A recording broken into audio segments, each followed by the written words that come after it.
They called it Ivora Station. Quiet, remote, out on the edge of Sector 9, nestled near a dying star. It wasn't flashy. No military outpost. Just miners, settlers, some ex-soldiers trying to forget the taste of gunpowder. Families. Kids. A place where people went to start over. A place you could die in peace if the void didn't take you first. Then the sky burned. Not from a meteor or malfunction. It was them. They came without a signal. No diplomacy, no declaration, no warning. Just a flash across the black, a blink of heat, and everything started screaming. Jarek was off-grid when it happened. Deep in the sub-tunnels, fixing a coolant pipe that had cracked under the heat shift. He didn't hear the alarms. He heard the silence that followed. By the time he got back to the surface, the colony was ash. Bodies were still warm. Some didn't even have faces left. Others looked like they died mid-sentence. He found his brother holding their nephew, both fused to the floor by the plasma fire that poured through the ceiling like hell's rain. Jarek didn't cry. He didn't scream. He just stood there, breathing through the smoke, heart still. His mind did something strange. It went cold, not empty, focused. He was a combat engineer once, fought in the Mars border clashes, saw entire squads erased by drones the size of a wasp, thought he'd seen the worst war could offer. But this was something else. This was extermination.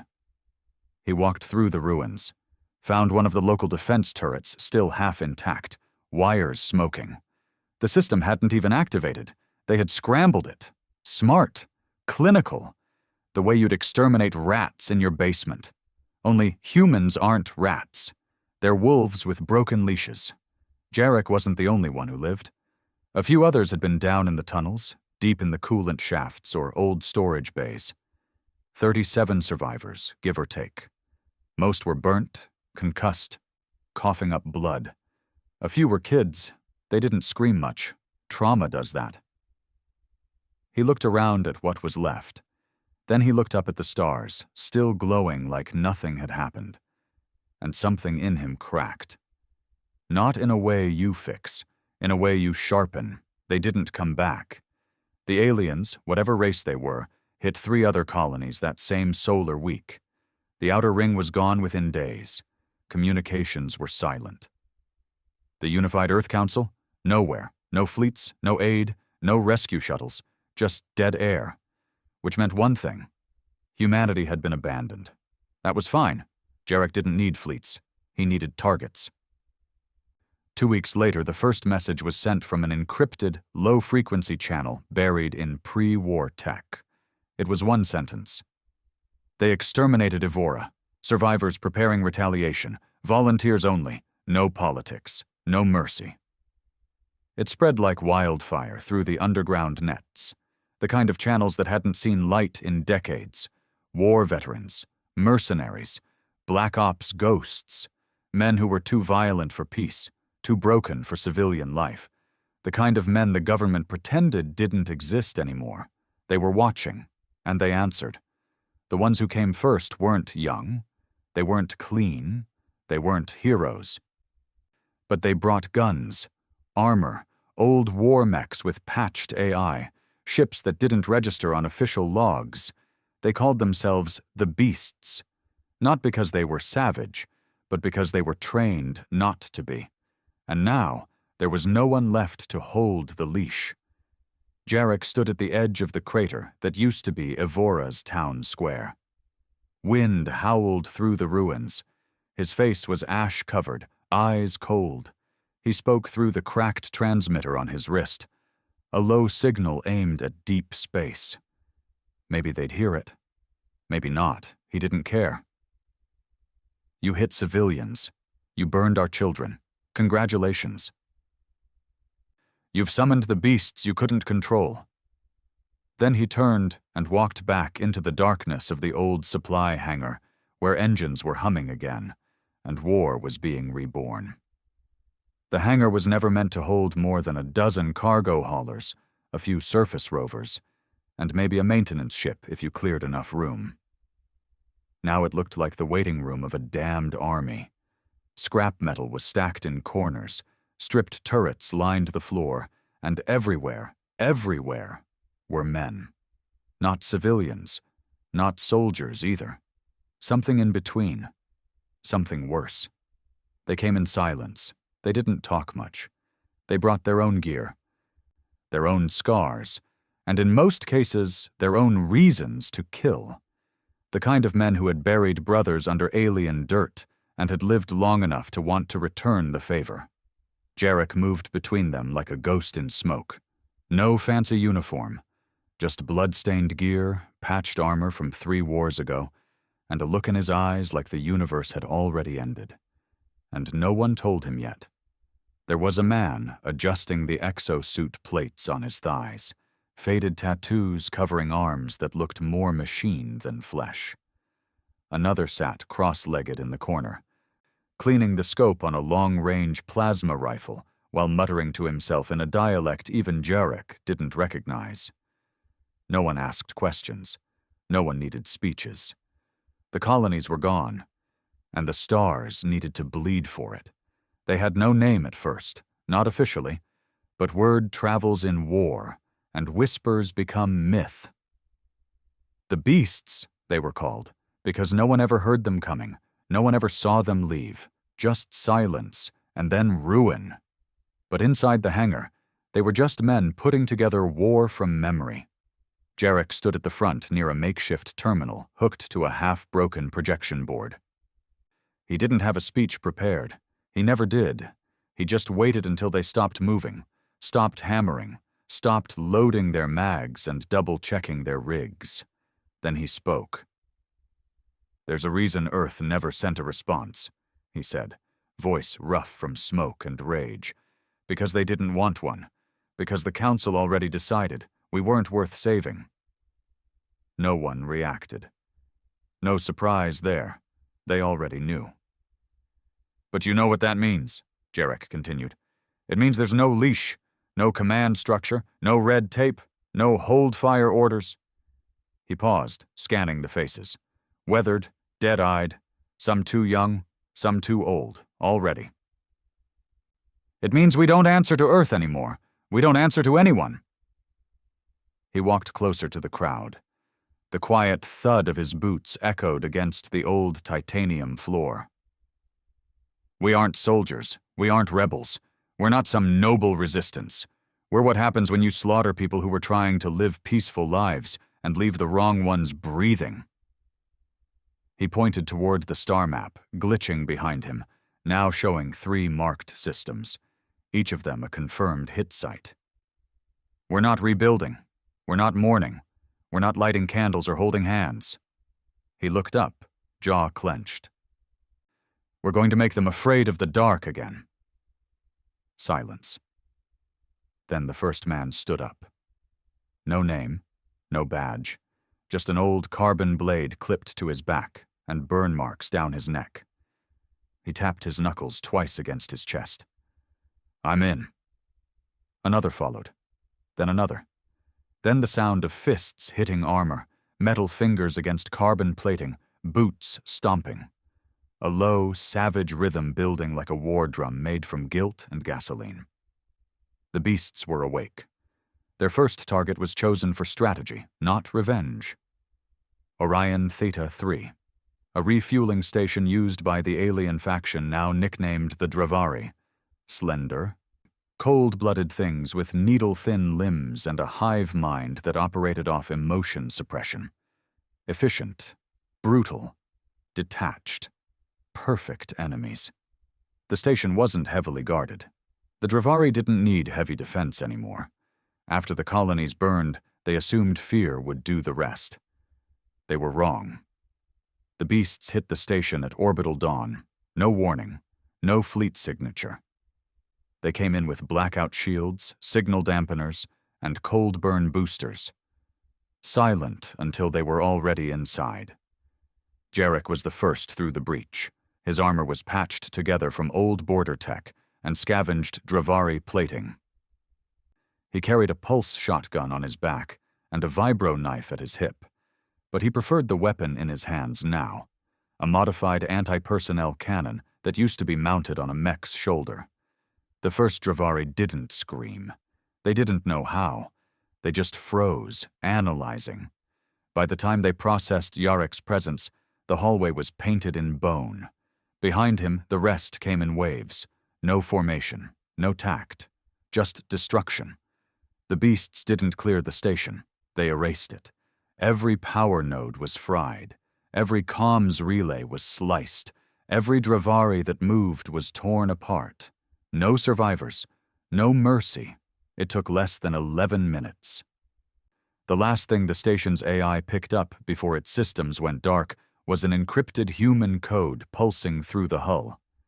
Ivora sends its regards. They left the bodies hanging, not as a tactic, as a message. For centuries, aliens assumed humans were emotionally erratic, illogical, too bound by empathy to be a threat. They didn't know what humans became when they had nothing left to lose. The Dravari tried to bury the incident. They issued silence protocols, locked down media broadcasts, killed witnesses. But fear isn't bound by broadcasts. It spreads. And soon, whispers started crawling across systems. Humans had gone rogue. Earth didn't control them. The UEC denied involvement, but colonies were burning in reverse now, Dravari colonies. And in every wreckage, the same two symbols were found scorched into the walls, a wolf and a set of human eyes. Back at the hangar, Jarek sat alone. He wasn't proud, wasn't angry, just tired. He hadn't slept in 4 nights, didn't need to. His body ran on instinct now, rage and memory and routine. He replayed the mission on a cracked terminal, watching as one of the beasts, Devrin, an ex-Black Site ops specialist, tore through 3 Dravari sentries with nothing but a melted shield and a sidearm made from a plasma cutter. Another screen showed a kid, barely 20, diverting a coolant line into the main comms relay and electrocuting an entire command nest. He'd volunteered 2 weeks ago after finding his mother's name on the Ivora death list. Jarek didn't stop him. He just made sure the kid wore body armor. He tapped the terminal, zooming into the section of the station where they'd recovered something strange. A beacon. Hidden behind sealed walls, not meant to be found. It wasn't just a refueling station. It was a forward command node. That's why the response had come so late. Why the beasts had torn through so easily. The Dravari weren't ready. But they would be now. This was war, and war meant escalation. The next day they found a coded reply bouncing off old satellites, not from Earth, not from the Dravari, from another human channel, low frequency, pirate code. Jarek decoded it manually. We saw what you did. We remember the colonies too. We have ships, we have weapons. Say the word. No name, no location, just the hunger behind the words. He grinned for the first time in weeks. The beasts weren't just a squad anymore. They were becoming a movement. Back in the hangar, new faces had arrived. Some were strangers, some were legends, old war criminals thought dead. Disavowed field generals, engineers who built weapons that were too dangerous to be mass-produced. Even a pilot whose entire unit went rogue during the lunar purge and was never seen again. They all wanted the same thing. Blood. Jarek stood in front of them. He didn't yell, didn't rally. He just said, "They wanted to control us. They thought they killed enough to break us. They were wrong. We're not broken. We're the goddamn monsters they used to warn their young about." Somewhere deep in Dravari space, on a moon cloaked in sensor fog, the High Council of their hive discussed the problem. Emotionless, calculated. "Terminate Earth?" one asked. "No," another replied. "Too expensive, too obvious." "Then how do we contain the beasts?"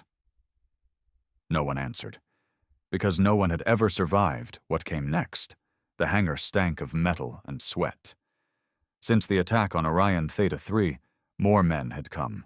some in drop pods welded from old cargo shuttles, others in stolen Dravari skiffs with blood still drying in the cockpit. There were too many now for names to matter. You learned faces, voices, the way a man held his rifle, or how quiet he got when he stared into nothing. Jarek sat on a crate near the comms table, helmet off, a half-burnt stim stick between his fingers. He wasn't sleeping anymore, not because of trauma. That part of him had gone silent after Ivora. No, sleep was useless now. There was too much to do, too many things left to kill. "Something's off," said Drex, standing across from him. He was one of the first men to answer Jarek's call. Big, bald, skin like iron, and a voice like broken gravel. He'd fought in Neptune's orbital ring wars, and it showed. Lost an eye, lost a wife, lost faith in everything but revenge. Jarek raised an eyebrow. Drex tossed a datapad on the table. "Scouts picked up signals 2 jumps out from here. Not Dravari. Human signature. Military-grade encryption." "Earth?" Jarek asked. "Can't confirm. But whoever it is, they've been watching us." Jarek looked at the pad. The coordinates were clear. Ghost signatures from stealth tech, cloaked ships tracking their movement ever since the raid on Orion Theta 3. "Earth said they weren't coming," Jarek muttered. "Looks like they lied." Drex crossed his arms. "Could be UEC Black Ops. Could be someone else. Either way, they ain't broadcasting help." "No, of course not." The beasts had become something Earth couldn't afford to acknowledge, a problem they didn't control, a warning the galaxy had already heard.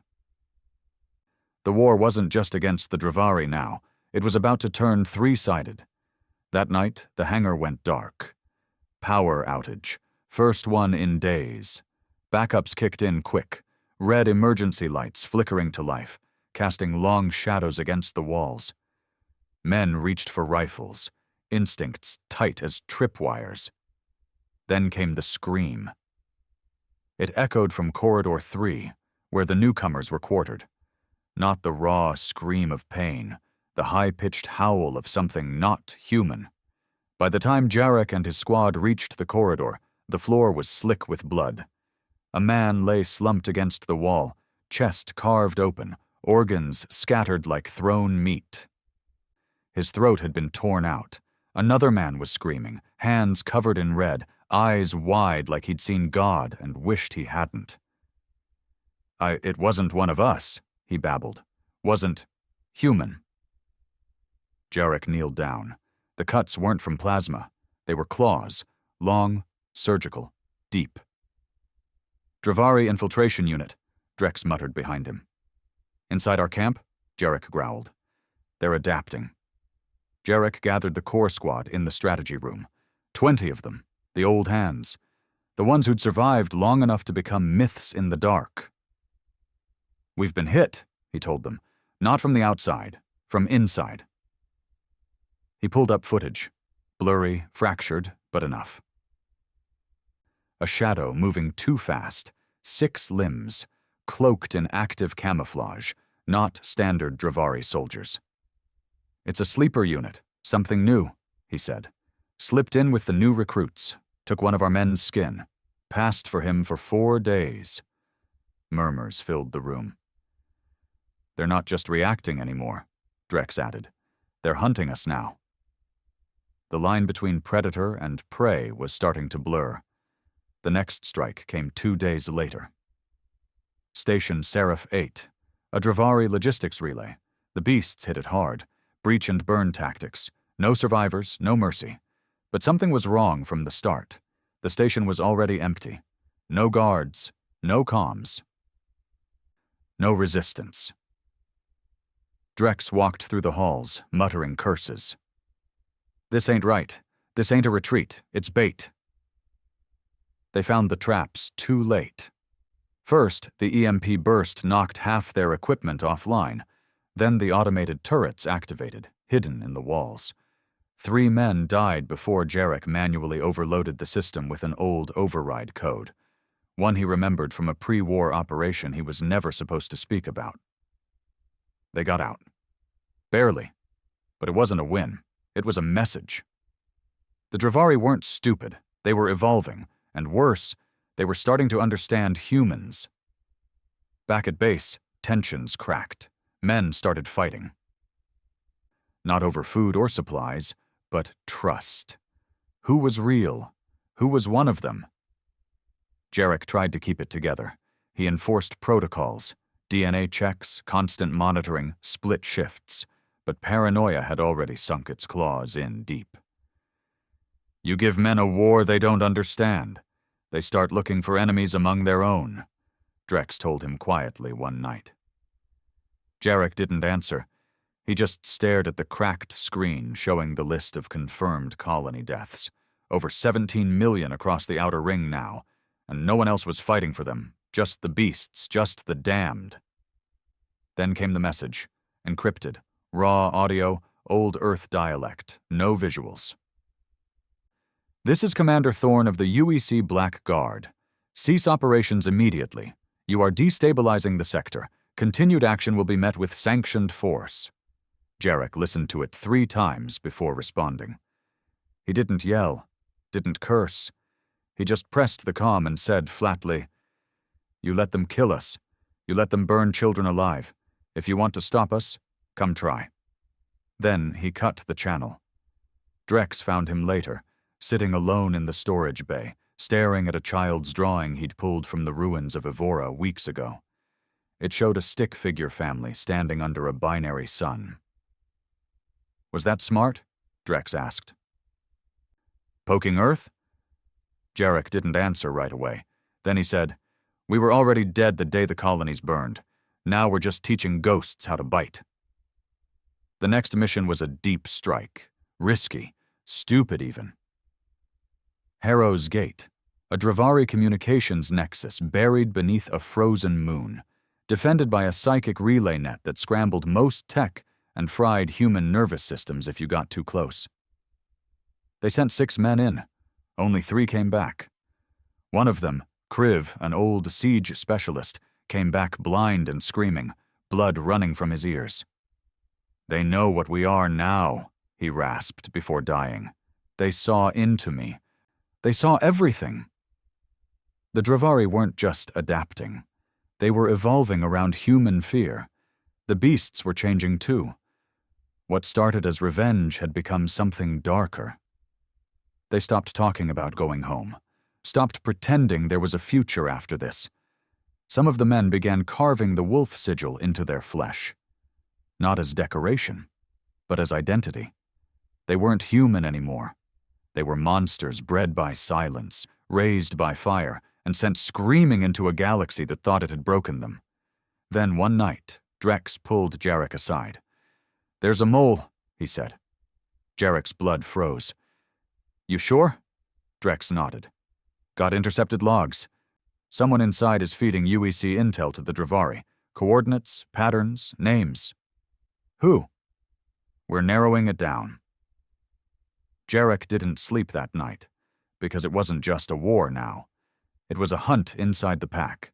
And when beasts turn on each other, the blood flows faster. You don't get used to betrayal, not even when you expect it. Jarek stood at the edge of the makeshift execution chamber, an old cargo dock now converted into something darker. Steel walls, cold floor, just one chair bolted to the ground. A man sat in it, strapped, beaten, eyes swollen shut. His name was Ren, 29 years old, former logistics specialist. Joined the beasts after losing his wife and child at Theta 2. Quiet guy, always efficient. Never raised a voice, never missed a task. And now, according to Drex's intercepted logs, the man who fed Earth everything, coordinates, patterns, mission plans. Jarek stared at him for a long time. Ren looked up, blinking through one good eye. He tried to speak, but blood ran from his lips. I want to hear it, Jarek said flatly. No stammering, no excuses, just truth. Ren breathed hard. It wasn't the UEC, he rasped. They're just a middleman. Who then? Ren laughed, weak and cracked. You don't get it, do you? This war, it's not between humans and Drivari. That's just the stage. The real players are above all of us. Jarek took a step closer. Start making sense or I'll pull your spine out through your mouth. The Drivari were manipulated, Ren said, eyes wide now, manic. Same as us, same as Earth. They didn't hit Ivora for conquest. It was a trigger, a ritual, something ancient. Jarek stared. You think the Drivari are the top of the chain? Ren coughed. They're just priests, but the gods they serve, they're real, and they woke them with our blood. Drex stood silently behind Jarek. His jaw was locked tight. His hand twitching near the knife strapped to his thigh. You believe this lunatic? Drex growled. Jarek didn't answer right away. He stared at Ren. Not the blood, not the wounds, but the eyes. The way they didn't beg, didn't plead, just spoke like a man who'd already made peace with death. Who else knows? Jarek asked. No one, Ren whispered. You can kill me. It won't stop what's coming. We were never in control. We were never the predators. Jarek didn't move. Then he nodded, and Drex drove the blade through Ren's throat, clean and deep. Blood sprayed across the steel floor. No one said a word, but Jarek didn't sleep that night. Because a part of him believed it. The next mission was supposed to be routine. Strike a supply route, hit and vanish. Same pattern, same kill box. But something went wrong the moment they breached orbit. No enemy ships, no resistance. Just an open dock and a landing strip covered in symbols, burned into the ground in black ash. The same sigils they'd seen carved into walls of the previous Drivari nexus. Symbols no one in the beasts could read. Except one. Tarn. A linguist. A former colony professor turned demolitions expert after watching his wife explode in a Drivari testing chamber. He'd spoken maybe 10 words since he arrived. A ghost in armor. Now he stood frozen in front of the symbols, helmet in hand, eyes locked. I've seen these before, he whispered. Where? Jarek asked. Tarn looked up slowly. On Earth. Everyone went silent. Before the colonies, before the war, Tarn continued. Old ruins, underground catacombs under the Arctic, buried in the ice, same markings. What do they mean? Drex asked. Tarn didn't blink. They're not words, they're instructions. The deeper they moved into the station, the worse it got. No bodies, no blood, just emptiness, like something had pulled the souls out of the place and left the bones standing. They found rooms filled with melted equipment, statues made of fused flesh and machine, posed like worshippers, and in the command chamber, a single message etched into the glass wall. You were never alone. Drex ran a scan. No life forms detected, but the temperature was rising, fast. The oxygen was thinning, despite sealed suits. We need to go, Jarek said. Now. But the air pulsed suddenly. A sound. Low, like a voice beneath sound. Men started coughing, bleeding from their ears. One dropped to the ground, convulsing. Tarn's eyes rolled back, then he spoke. But it wasn't his voice. Your rage fed us. Your grief opened the gate. The war was the key. You are the vessel. Thank you. Then he collapsed, and the station began to move. It wasn't a base. It was a ship, a massive world-sized construct buried under metal and lies, and it was waking up. Jarek grabbed Tarn's limp body and shouted, "Evac, now!" The beasts didn't argue. They ran, hard, fast, fire bursting from the walls breathing, as if the ship was alive. They barely escaped. 10 of them didn't. Jarek sat in the cockpit, covered in someone else's blood, staring at the receding station ship as it drifted into the void. Then it disappeared, vanished from sensors, from existence. Back at the hangar, The mood was poison. Men were shaken. Not just from the mission, from what they'd seen. The beasts had faced guns, monsters, alien tech. But this? This was something older. Drex slammed his fist into the wall. We're not soldiers anymore. We're pawns in a game we don't understand. We've always been pawns, Jarek said quietly. We were just too angry to see the board. 3 hours later, the UEC attacked. No warning, no negotiation, just orbital strikes on the outer perimeter, EMP drones frying half the hangar systems, and boarding pods ripping through the roof like metal meteors. They came in formation. Black Guard. Full gear. Full authorization. Kill order. Eliminate all non-compliant rogue units. The beasts didn't hesitate. They fought like animals. Jarek led the defense himself, sidearm in one hand, blade in the other. His mind was a furnace. A lifetime of betrayal collapsing into one perfect moment of clarity. Earth didn't want peace. They wanted control. They were more afraid of free humans than the aliens. The fight lasted 6 hours. When the smoke cleared, 47 beasts were dead. Another 22 wounded. But the Black Guard had lost more. And Earth learned the hard way. You don't cage beasts you left to die.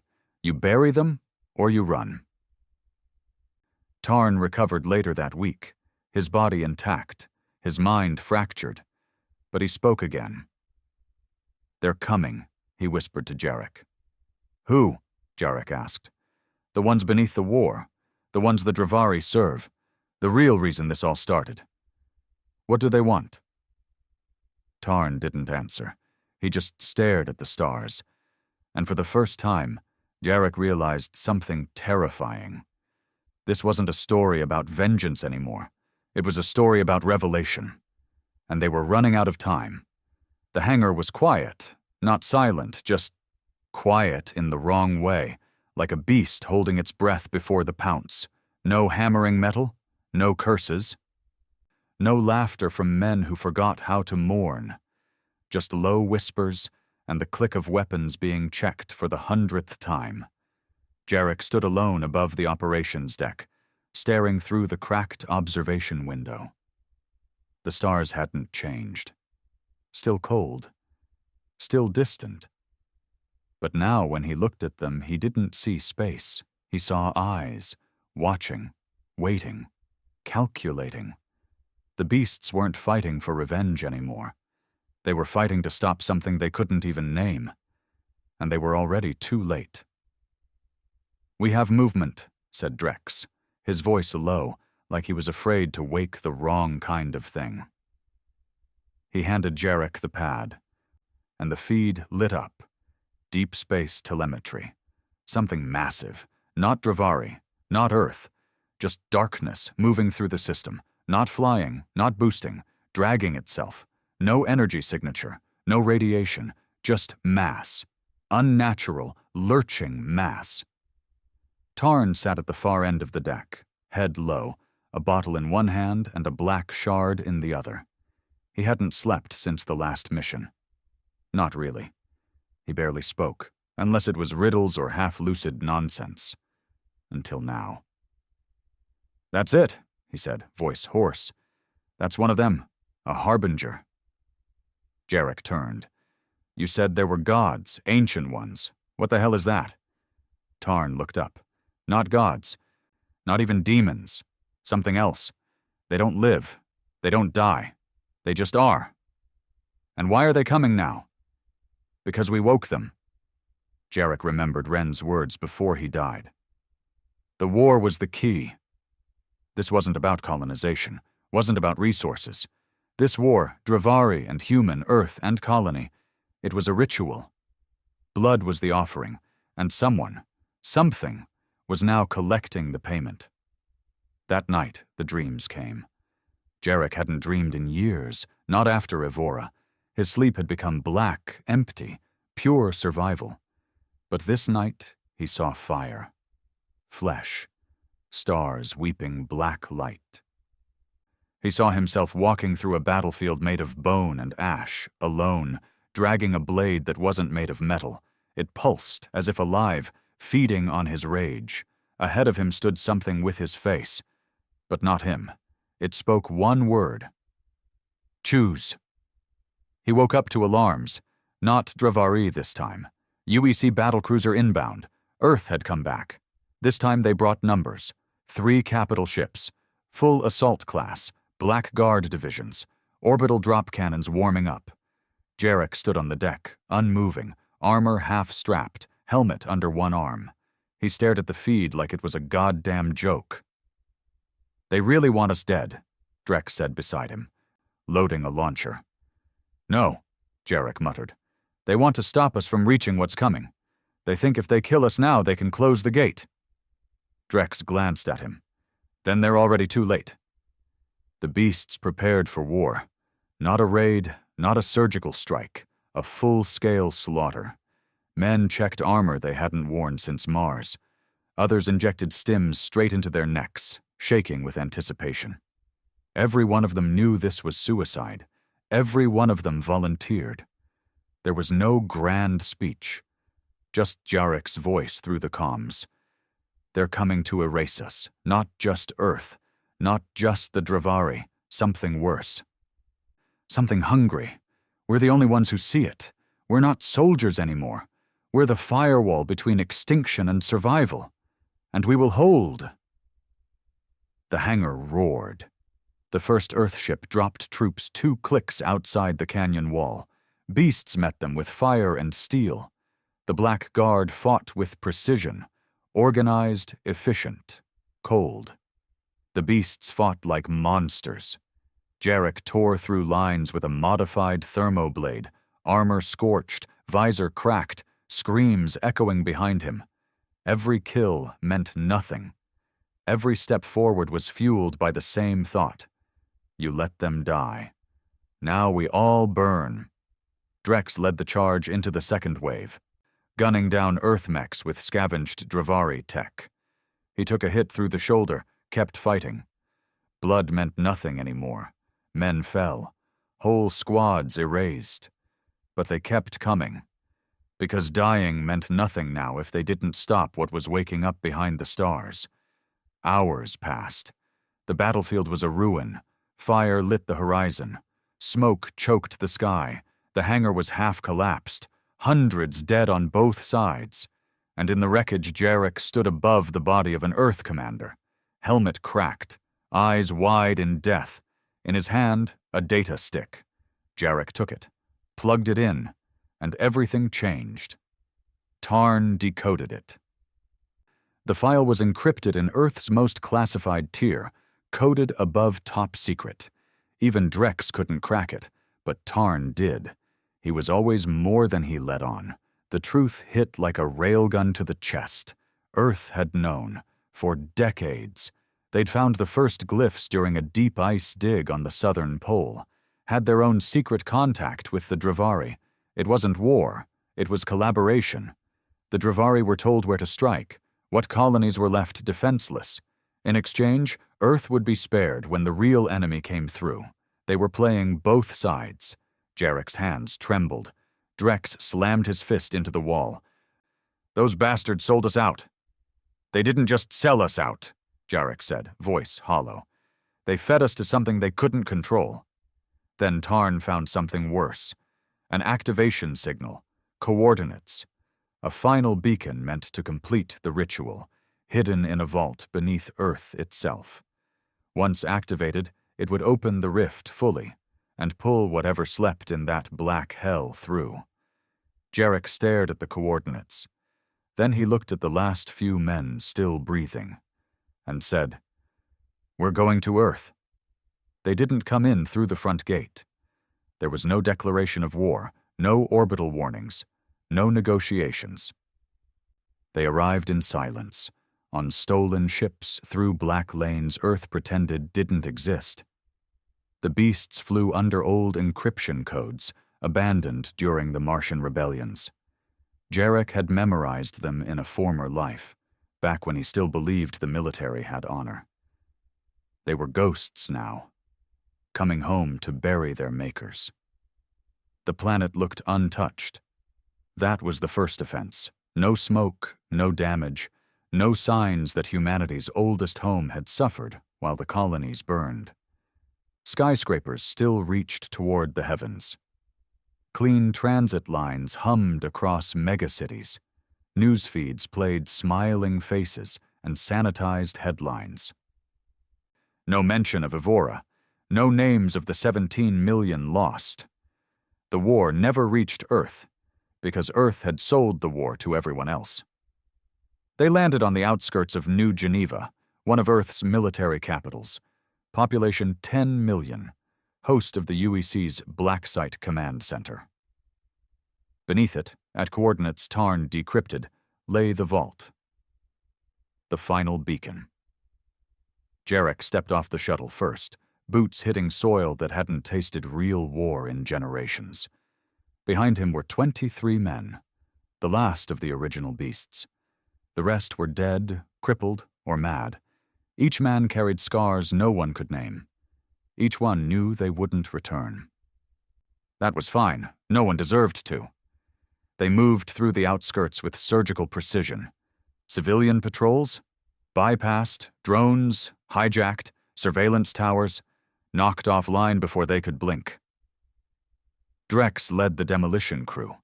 Tarn stuck close to Jarek, carrying the final trigger they'd need once they reached the vault. Every step closer to the city center made the world feel wrong.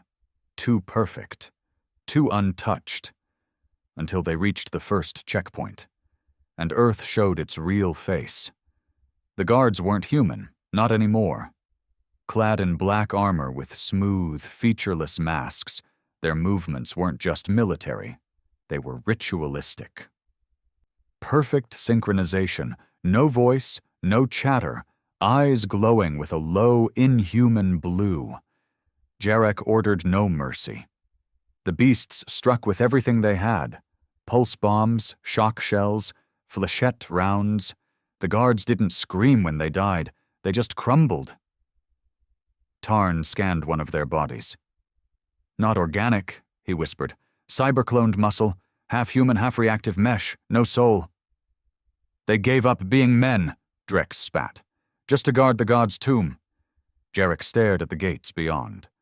Vault 13, the place Earth built in secret, the place that held the final beacon, the place that had to burn. The breach was loud, deliberate. The beasts charged in with fire and fury, knowing the world would watch. Gunfire echoed off marble walls. Blood slicked the UEC emblems on the floor. The building was a cathedral of arrogance. Towers of gold-laced stone, steel glass windows depicting Earth's great victories. All lies, all of it. As they moved deeper underground, past the first 10 levels, something changed. The tech vanished. Steel gave way to stone. Machined lights became glowing glyphs. The temperature dropped. The air felt thick, electric, ancient. This place wasn't built, Tarn said, voice shaking. It was uncovered. They reached the chamber after 12 levels. A massive cavern, spherical, lit by no source but burning blue fire suspended in mid-air. In the center stood the beacon, a monolith of obsidian and silver, covered in carvings that pulsed like a heartbeat. A man stood in front of it, alone, dressed in UEC command blacks, cape flowing behind him. His skin was pale, eyes gold, not human anymore. Jarek, he said calmly, I wondered how long it would take you. Jarek leveled his rifle. Name. General Van. You'd remember me as the man who signed off on Ivora's silence. The barrel twitched. You sold us. No, Van replied. I saved Earth. He turned to the beacon and placed a hand on it. The glyphs flared. They would have taken this planet first, erased it. I gave them the colonies. I gave them you. I fed the wolves to save the garden. Ivora wasn't a garden, Jarek growled. It was a grave, and you built it. Van turned. The beacon is the contract, he said. Blood opened it. Rage fueled it. You, Jarek, you completed it. You awakened them. Tarn stepped forward. If we detonate the charge, we can destabilize the field, collapse the connection. You could, Van said, smiling, but what comes after? Won't care. Jarek didn't hesitate. He shot Van through the face. Twice, no scream, no blood. Just a body falling like a puppet with its strings cut. The beacon shuddered, then screamed, not sound, not light, a pulse of pure thought, rage and hunger, and a billion dead souls crying for more. The ground split, reality tore, and something began to come through.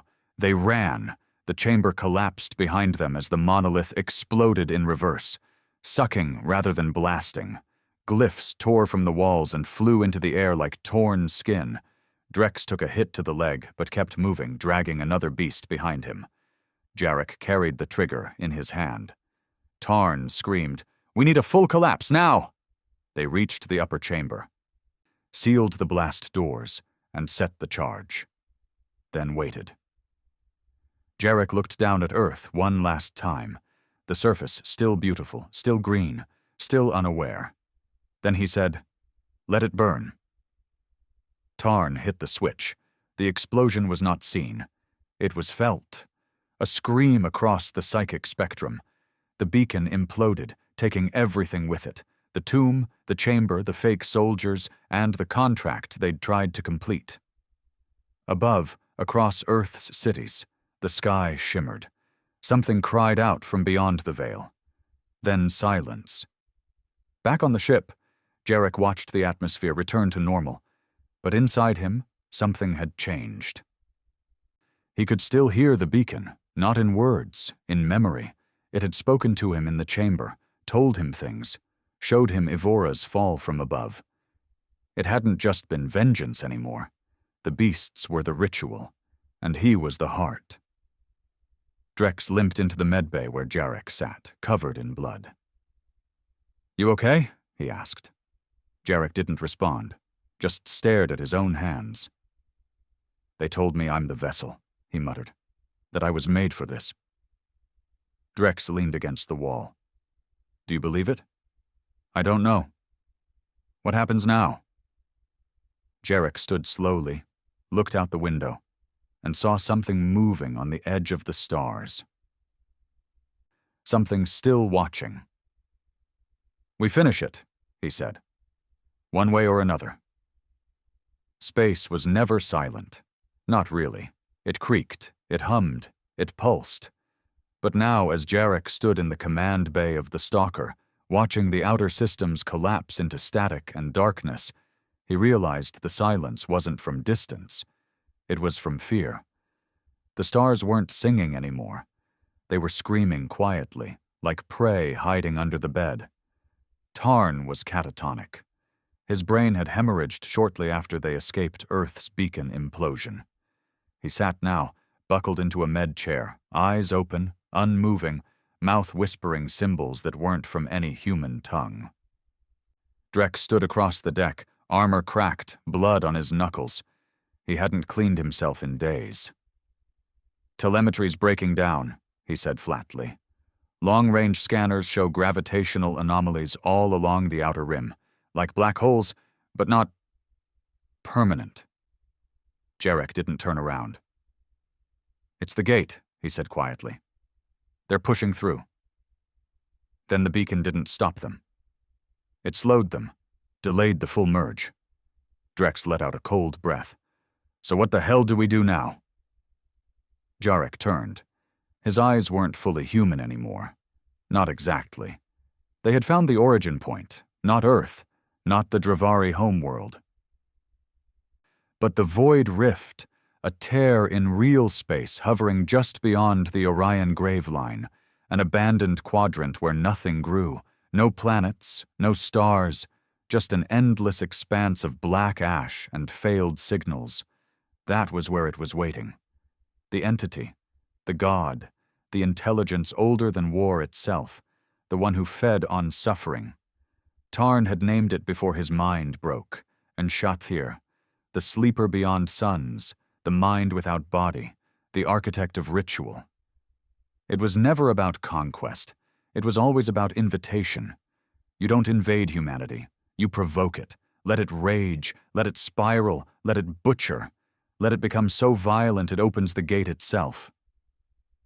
And then, you step in. Jarek gathered what was left of the beasts. 17 men. That was all. The rest were dead, lost, or consumed. Some had gone mad and walked into space without a suit. Others had torn their own skin off after hearing whispers they couldn't unhear. These 17 weren't just survivors. They were damned men with nothing left. And they were ready. Jarek stood before them, helmet in hand, eyes black-ringed and glowing faint. "I won't lie to you," he said. "This isn't a mission. It's a suicide dive into the throat of a god." No one moved. No one ran. He continued. "They used us, played us, turned our grief into fuel for something that shouldn't exist. We did what no one else could. We fought back." A pause. Heavy. "But if this thing crosses fully, Earth won't burn. Neither will the colonies. Everything will. The laws of space will fold. Time will die choking on its own blood." He looked at each of them. "Let's go cut out its heart." The journey through the grave line took 2 days. The ship's hull groaned like it was crying. Lights flickered. Clocks ticked backward. Men saw faces in mirrors that weren't theirs. Someone swore they saw their mother floating outside the viewport. Jarek didn't sleep. He didn't blink much either. His blood was running hot, brain humming like a relay station. He heard voices sometimes. One in particular. "You were made to deliver us." He didn't answer. Not yet. They reached the rift. It was wrong. Not an object, not a tear. It was an eye, not metaphorically. An actual colossal eye hanging in the void, pupil wide, veins like lightning stretching across the stars. It blinked, and their ship shuddered like it had been seen naked. Tarn twitched violently. "It sees. It remembers. It's ready." Jarek gave the order. "Launch the spear." The spear was a weapon they'd built in secret, using scavenged Dravari tech, psychic amplifiers, and something they stole from Earth's black site core. They didn't know if it would kill the entity, but it would hurt it. And if gods can bleed, maybe they can die. The cannon hummed, powered up. Jarek stood on the bridge, hand hovering over the ignition trigger. And then, the rift spoke, not with sound, not with language, but through memory. He saw Ivora again, not the destruction, the decision. He saw Earth's council, Van among them. A hidden chamber. A vote. Ivora wasn't a random loss. It was the first blood. A sacrifice to Enshathir. Made willingly. To protect Earth's core assets. They had offered the outer colonies to delay the gods' full emergence. They had bought time with bodies. And now time was up. Jarek trembled. His body wasn't his anymore. His thoughts were laced with fire. But he was still human, still angry. He hit the trigger. The spear launched, faster than light, laced with the hate of 17 broken men. It struck the rift dead center. The eye exploded, and something inside it screamed. Reality rippled. Ships imploded across 5 systems. Stars went nova. The graveline turned red with plasma storms. And then, Enshathir emerged. It didn't arrive like a ship.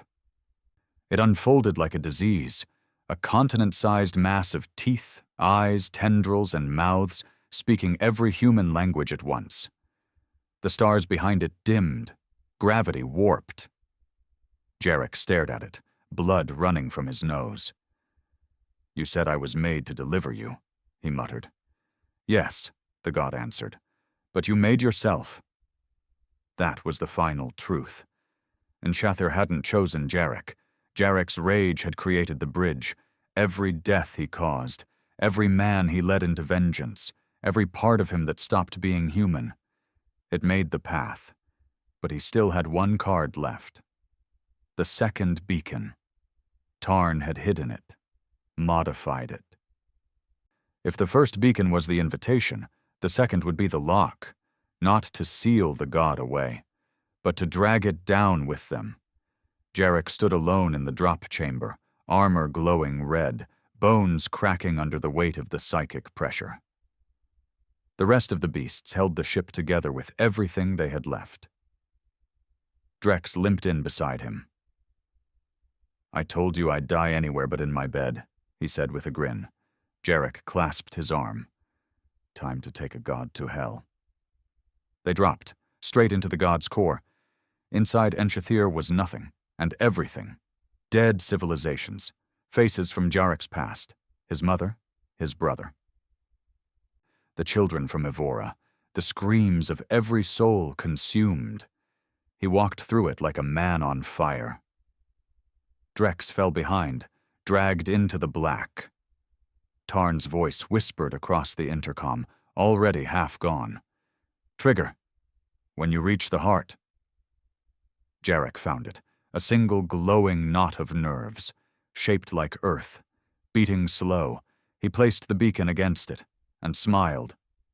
"You made me your weapon. Now bleed with me." He triggered the beacon. White light, a scream that broke time. And Shathir convulsed, and everything went silent. There was no sound in the void, no fire, no light. Only drifting ash and the memory of something too big to ever exist. The rift was gone. Where it once pulsed and breathed, where it had blinked open like the eye of a star-sized predator, there was now only blackness. Not space, not vacuum, just absence, as if the universe itself had blinked and erased what it didn't want to remember. The stalker was dead. Systems silent, its hull cracked and scorched, spinning slowly near the outer rim of the grave line. Most of its crew were already gone. The few who remained didn't speak. They just drifted, waiting for either death or silence to win. But something moved on the outer deck. A figure, barely human, crawled from the emergency port, bloodied and torn, armor melted into his flesh. The face was half burned, one eye missing, the other glowing dim blue-white. He was alone. But he was breathing. Jarek was still alive. He woke hours later, days maybe, inside a sealed med chamber. Tarn was gone. Drex was gone. The others. He didn't ask. He already knew.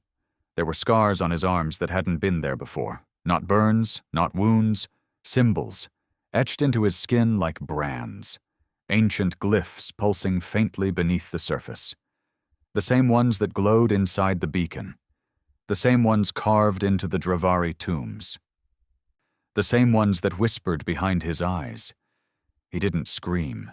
He just sat up and remembered everything. He had killed it, not with weapons, not with fleets, but by inviting it fully into himself, then detonating the tether. The beacon hadn't banished Enshathir. It had absorbed it, pulled it into a shell of human rage and guilt and grief. And then Jarek had sealed the door. The cost? His soul, his sanity, his right to ever call himself a man again. The universe didn't rejoice. No songs were sung, no medals were awarded. Earth never broadcasted his name. The colonies never knew he'd saved them. The beasts, forgotten. Buried with no graves, no statues, no flag. The war had ended the way wars always do, with silence and new lies. 3 months later, a transmission was received from Deep Space Sector 19. Low frequency, ghost signal, not traceable. It simply read, "The gods are gone. The gate is closed, but the fire remains. Keep watching the stars." There was no signature, but some analysts in the darkest corners of UEC's intelligence division swore they knew the voice. They sealed the file, classified it, and never spoke of it again. Jarek didn't return to Earth. There was nothing there for him. No city, no name, no one he'd saved. He drifted system to system, under 100 identities, hiding from the war that had marked him as something not quite human anymore. Sometimes, when he walked through slums or deep space ports, he'd see children wearing the wolf sigil, scratched onto their jackets, etched into walls. Whispers of the beasts had become myth. No one believed they were real anymore, except the ones who survived them. One night, sitting in the back of a derelict cantina on the edge of some asteroid belt, a kid sat across from him. 17, maybe. Scar over his left brow, nervous eyes, a makeshift blade at his hip. "You're him," the boy said. Jarek didn't look up. "You're the one who killed the god." Jarek sipped the sludge the locals called whiskey. "You got the wrong corpse." "No, I heard the story. From someone who fought in the drift. Said you walked into its heart. Said you came back different." A pause.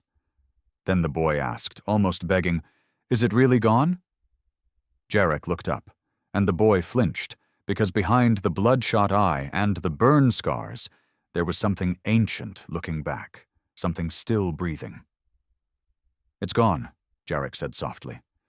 "Then why do the stars feel wrong?" the boy whispered. Jarek leaned forward, and for a moment the bar went quiet. The world froze. The lights dimmed. He said one sentence. "Because you can't kill a god. You can only bury it in someone too angry to die." The boy never saw him again.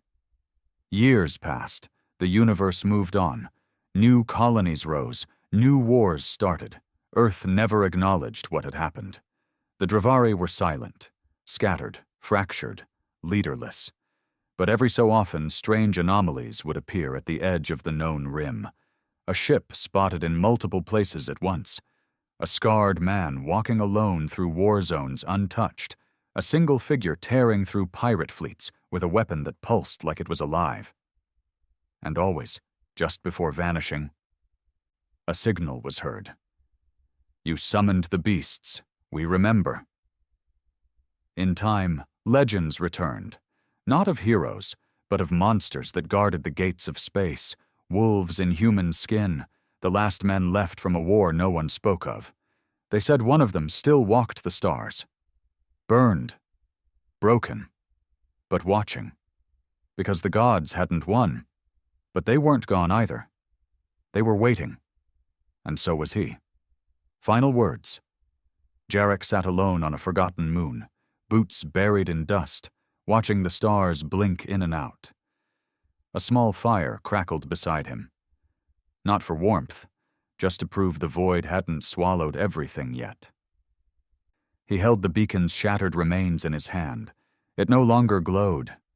It was dead, like everything else. He should have died with it.